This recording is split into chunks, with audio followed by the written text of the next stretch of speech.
Do you know you've been watching Star Trek the wrong way? Let's see if we can make it work on All Hail RETCON.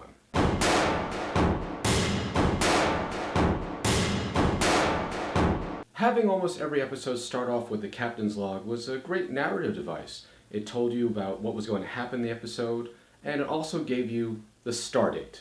Captain's log, stardate 47111.1. Star Trek, the original series, used stardates instead of a calendar date in order to give us an ambiguous future. And although we eventually settled on it being 200 years into the future, at the time they wanted to be a little vague. So instead of talking about a day being 24 hours, they divvied up the day using metric time. So stardate 4141.5, the 0.5 would represent noon that day.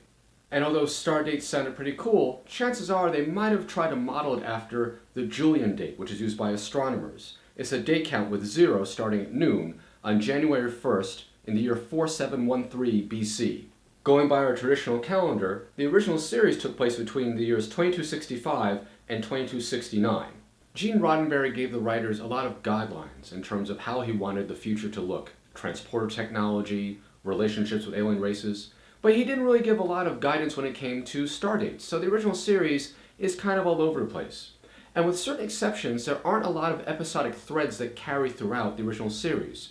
So if you were to place the original series in stardate order, it wouldn't really matter a whole lot. But it does matter when we get to Star Trek The Next Generation, and that's where it gets a little weird. Star Trek, the original series, took place in the 23rd century, so their stardates were 4-digit numbers. In Next Generation, in the 24th century, they go by 5-digit stardates. The first digit was 4, because it was the 24th century. But the second digit represented the number of the season they were writing for. Stardate 41215 took place in the 24th century, but the first season. That numbering system carried out to the other spin-offs of Star Trek Next Generation, and they did it respectfully. So for example, Deep Space Nine, the stardate starts with 4, 24th century, but the next number is 6 because it started the 6th season of Star Trek Next Generation. For Voyager, their stardates start with 4, 24th century, but the next digit is 8 because theoretically Voyager premiered in what would have been the 8th season of Star Trek Next Generation.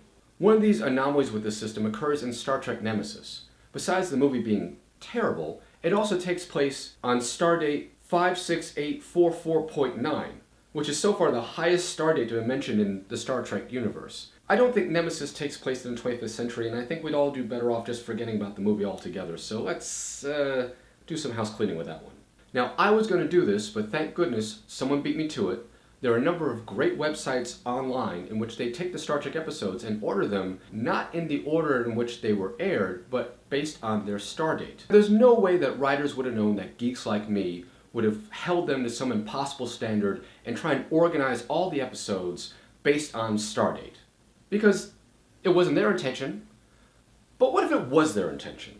What if we were to take the episodes and put them in stardate order? In later seasons of The Next Generation, as well as Deep Space Nine and Voyager, writers held to the stardates. So as the stardates increased, they matched the dates that they aired. So there wasn't anything out of order. Earlier seasons of Next Generation had some problems, but the biggest problem falls in the first season. If we take a look at how episodes aired in the first season, we're given this list. However, if we reorganize the episodes based on stardates, we get this list. Now, in the first season of Next Generation, you didn't have continuous plot lines like you did in Deep Space Nine or Voyager, so episodes can bounce around chronologically and not have big issues. Except for over here, Skin of Evil. Because Skin of Evil is when Yar died. So if you take a look at the new order, you have episodes of Next Generation featuring Tasha Yar after she died in Skin of Evil. So how do we make it work?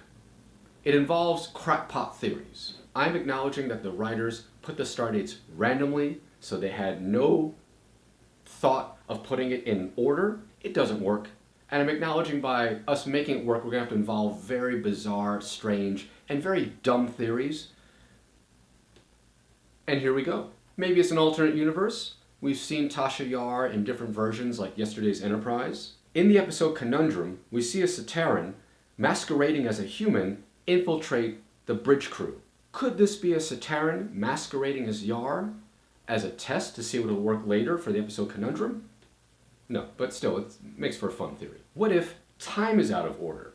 What if the Enterprise encountered some sort of causality loop, like they did in Cause and Effect, which causes Yar to briefly be alive and serve on some missions, and once they resolve that time loop, she winds up reverting to being dead?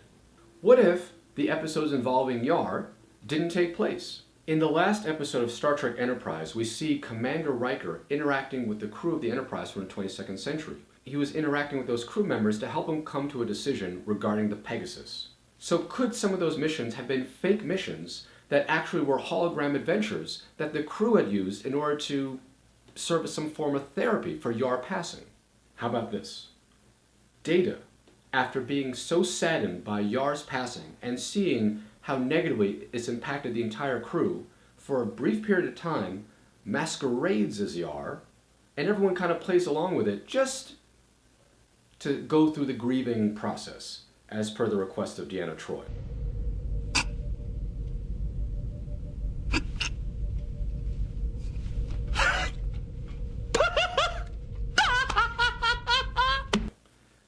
That's absolutely dumb. It's a lot better than saying it was a hologram. That's the easy answer. I mean, the easy answer is, hey, this is all dumb.